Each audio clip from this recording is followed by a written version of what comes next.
It's official, Cadillac F1 will be joining Formula 1 in 2026. They are already under preparation, lots of excitement. There will be an 11th team in Formula 1, that's correct. There is no replacements. We will have another American F1 team. And for some reason, this feels way more American than, say, Haas, because the name Cadillac and everything that it comes with feels deeply rooted in the United States. But as well as the car being made and what colors we're going to get and what the car's going to look like when it comes to the 2026 season, we have to discuss the driver pairing. Because at the end of the day, if the car is great but the drivers suck, there's no point. But no disrespect, of course, the engineers, the aerodynamicists, the people that are in the technical team, they make it happen. So 2026, with brand new regulations in Formula 1, Cadillac have to hit the nail on the head. And with the importance of this driver lineup, we have to discuss at least the top 3 prospects that should be joining Cadillac F1 in 2026. Smash a like on the video if you are loving the fact that there is an 11th team in Formula 1, but let's get down to the meat and bones of this driver selection. Now, my third choice on this list has got to be Daniel Ricciardo. I know some of you are tired of him. I know some of you are saying, come on, Peter, we can't be looking back in the past. But Daniel Ricciardo is a very well-oiled, seasoned driver in Formula 1. Now, granted, this current regulation of Formula 1, this era that we've been living in from about 22 to 2025, it hasn't been the best Daniel Ricciardo. However, we cannot deny the amount of experience this man has. Cadillac F1 have to be serious next season, okay? They've got to make sure that they do not make any mistakes. They've got to be relevant, and I tell you something, Daniel Ricciardo brings that relevance to the team. The guy has over 250 Grand Prix, 32 podiums, 3 pole positions, and 8 race wins in Formula 1. Listen, it's so easy to get caught up in the high number of stats like Lewis Hamilton and Max Verstappen, but let me tell you, 32 podiums and 8 race wins, that is not something to laugh at. Cadillac would be stupid to let an experience like that go. And here's an important stat about Daniel Ricciardo. In terms of the points, he's got 137 points finishes in Formula 1.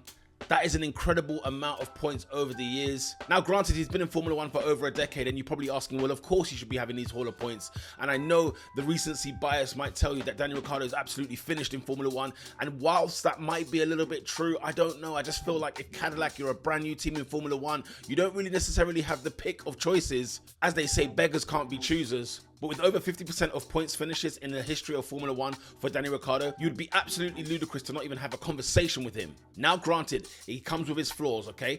I kind of take him as an unserious character. I don't know if he's legit serious about Formula 1.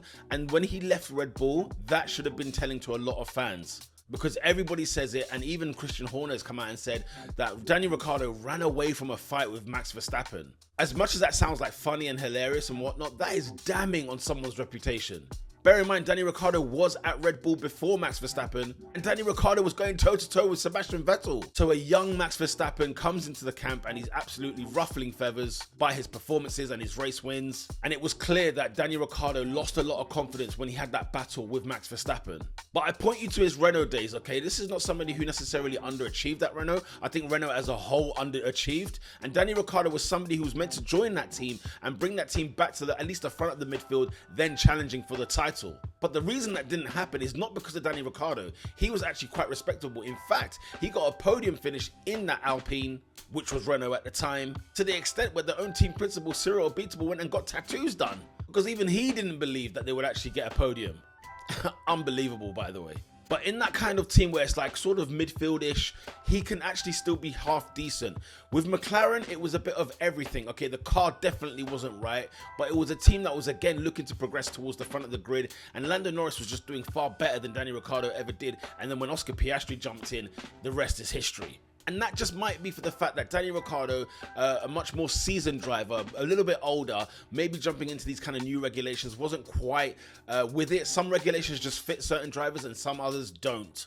But Cadillac, in your first year, you've got to have experience, and Daniel Ricciardo is definitely somebody you have to consider. Now, he's not cheap and he will cost a lot of money, but there's a reason why he costs a lot of money, because he does bring eyeballs to your team. And there's something about the connection with America and Daniel Ricciardo that I've always liked and seen, especially with the fact that he lives in LA, so at least he wouldn't have to travel that far, I guess, depending on where the base will be for Cadillac. But there's already a bit of synergy there, a bit of connection between the fans as well as new fans that will be joining Formula 1 based on Cadillac.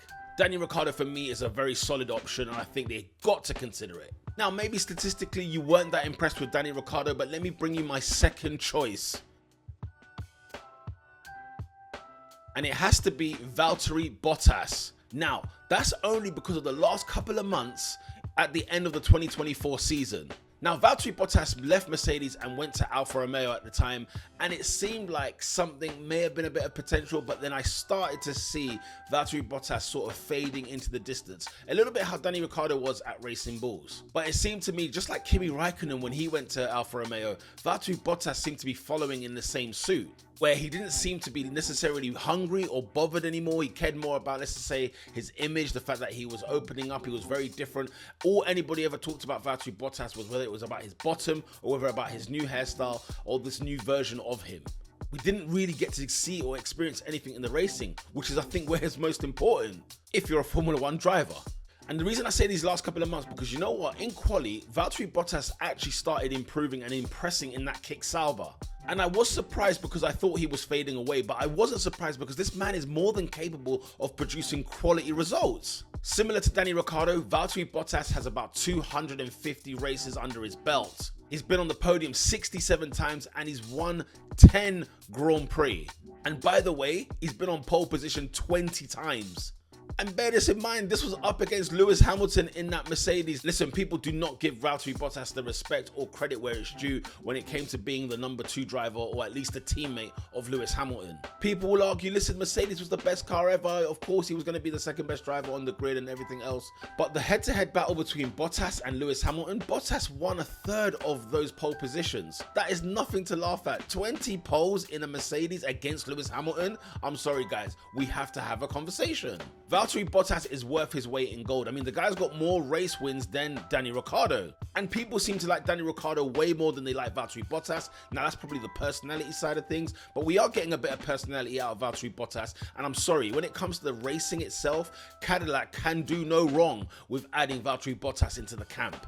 The guy is measured, he's experienced. I think he will be able to direct the team in which way it should go. He'll be starting from scratch. It's something that would very much excite him. And I've been hearing that his management have been talking to Cadillac over the last couple of seasons with the potential of joining Formula One. But now it's here, it's a reality. I'm sure there's been way more conversations taking place. And Valtteri Bottas, honestly, it is a no-brainer that he joins Cadillac F1. The guy has always shown his pace in Formula One, even in that Williams. Remember young Valtteri Bottas in that Williams? He was surprising everybody left, right and center. It's the reason why he got the Mercedes seat in the first place. And so be it, like the Sauber wasn't all that great. And listen, we know what the kick Sauber is like. However, Valtteri Bottas towards the end of that season, like I said, he was really, really improving. Now, could you argue it's because he was losing a seat in Formula One? Listen, I'm not here to debate any of that. What we're here to discuss is the results that have been proven. And bear this in mind, unlike Danny Ricciardo, Valtteri Bottas is very much involved in Formula One still. Currently the reserve driver, test driver with Mercedes, so the guy is still keeping up to date, he's still keeping his body fit, he's still aware of what's going on in Formula One. And it would be an absolute no-brainer for Cadillac F1 to bring Valtteri Bottas into the camp. And he's still hungry, he's still got that passion, he's still got that desire, and I believe he will do phenomenal stuff with Cadillac F1. Brand new regulations, who knows where this Cadillac team will be? It could be the Brawn GP, or it could even be the Mana Marisha, who knows? Now here's the thing, Valtteri Bottas will have plenty of options to go elsewhere in the driver market, so Cadillac have to be smart, and they've got to think quick on their feet to require his services. Otherwise, he'll be gone and Cadillac might be ruining this chance. But let's talk about my number one choice, and I think everybody's number one choice, and I think the one that's been rumored the most, it's got to be Sergio Checo Perez.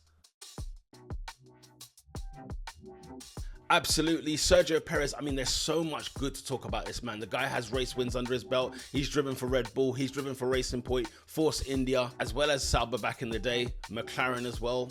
Less said about that, the better.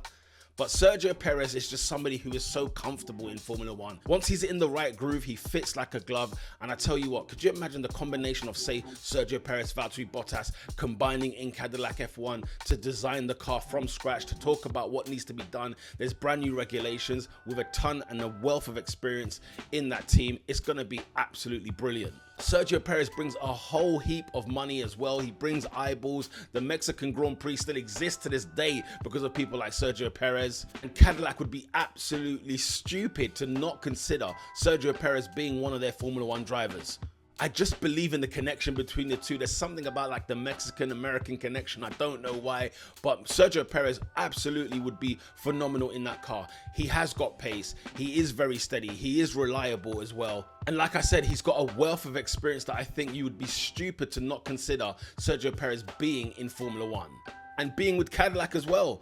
He is another driver very popular on the grid as well. So there'll be a lot of teams looking at Sergio over the course of the season of 2025 and into the winter.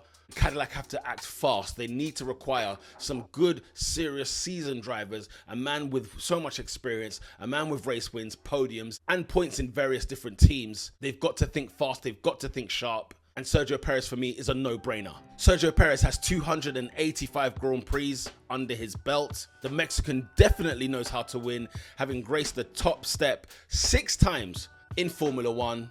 And don't forget, this man finished P2 in the Drivers' Championship. And who are we kidding here? Perez is renowned for his feedback and his supreme tire management, while his performances at midfield in terms of Force India Racing Point highlighted the ability of consistently getting the most out of the package and punching well above its weight. This is the sort of thing Cadillac need to be having and requiring in their team.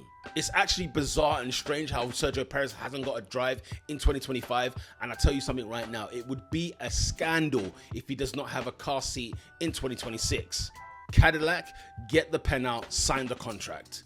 Honestly, Cadillac are in quite a strong position because these 3 drivers that I have brought up, okay, are people that lots of teams across the Formula One grid will be chomping at the bit to sign for. And whilst this is a brand new team, nobody knows what to expect. Brand new regulations as well, so who knows which team's going to come out the blocks flying. And Cadillac have already started putting things into place and putting all these little pieces in together. And it's been a shame that they've sort of found out quite late that they're going to be joining Formula One in 2026. But as well as looking after their car, as well as getting the technical team right, they must get the correct drivers in. And I think for the first couple of seasons, they need to work their way in. I don't want Cadillac to be another Marussia, another HRT, or a Lotus Caterham. That's not what we want to see in Formula One. Why don't they become a new Force India, a Racing Point type of team, maybe an Alpine, challenging these kind of teams and being very relevant in Formula One? And with these 3, if they did a combination of any of these 3 drivers that I've mentioned, I think Cadillac will be well on their way to a strong start in Formula One. Let me know your thoughts in the comment section down below. Who should be the drivers for Cadillac F1 in 2026? Are the drivers I selected terrible choices? If so, let me know which drivers you think should be there. If you love Formula One content like this, make sure to smash a like on the video and subscribe to the channel. YouTube thinks you'll like this video over here. Or check out the 5 teams that must sign Sergio Perez in 2026. As you can imagine, Cadillac is one of them. Until next time, lights out.